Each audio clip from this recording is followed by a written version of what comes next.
Neil, a frustrating couple of results over the last week or so. Is it a case of getting the response you're looking for from your players this weekend in the Welsh Cup? Yeah, I think you're right, Nick. It's been really disappointing just in terms of the manner of the results, really. Obviously, cup final, I thought we were very good for 45 minutes. I thought we should have been ahead. We had the opportunities to get ahead in the game. Didn't take them, didn't carry out the game plan second half, and then it becomes a lottery on penalties. So we've lost the penalty shootout, which is disappointing. Tuesday's really difficult one to digest, on the back of what is a difficult trip for us. 4 or 5 players who were unable to travel, got work commitments, impossible to get from North Wales at the time that their work finishes. They have jobs that they were unable to take the day off, even unpaid leave, they couldn't get the time off. So, going into that fixture without 4 or 5 players who would have played on any other day made it difficult. Obviously, we tried to do all the preparation as good as possible, and then we lose the game to a worldly strike and a penalty. And that's just sort of probably summed up, the way that the 24 hours went for us. However, the attitude and application was good from the players.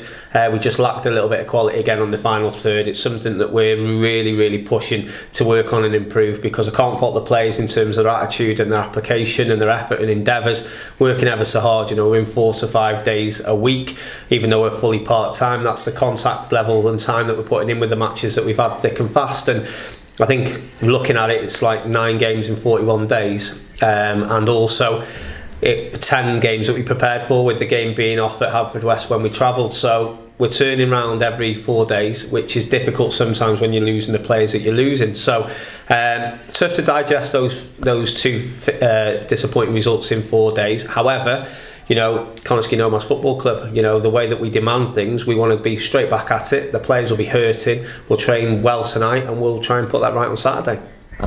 You talk about going into Saturday, another challenge obviously with Airbus. Played them twice this season and won 2-0 and 1-0, but it'll still be a tough challenge. Obviously both been tight games. Yeah, absolutely. I think the difficulty as well when you play against Airbus in the current position they are in the league is everyone thinks it's a foregone conclusion. It's not. Like I say, extra edge to it because it's the Flintshire derby, and that's why both fixtures we've had in the league have been tight against them, because there's a little bit extra on the game.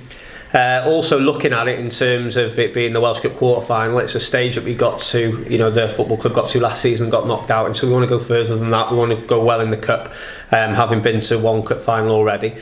But Airbus have brought in, over half a dozen to 10 players in the January window, so they're a much changed team. Obviously the new manager's now getting a chance to implement his players onto the group, so they're much improved. I watched them against Cardiff Met, and they were unlucky to lose that game against a team that's in the top 3 at the moment currently. So we know that if we're not absolutely at it on the weekend, then we won't progress through this round of the Cup competition. But after losing a cup final, it's a cup competition. We want to go well and we want to get as far as we can, and if we're at our best and get our quality right in the final third and play the manner that we can do, then we hope to progress.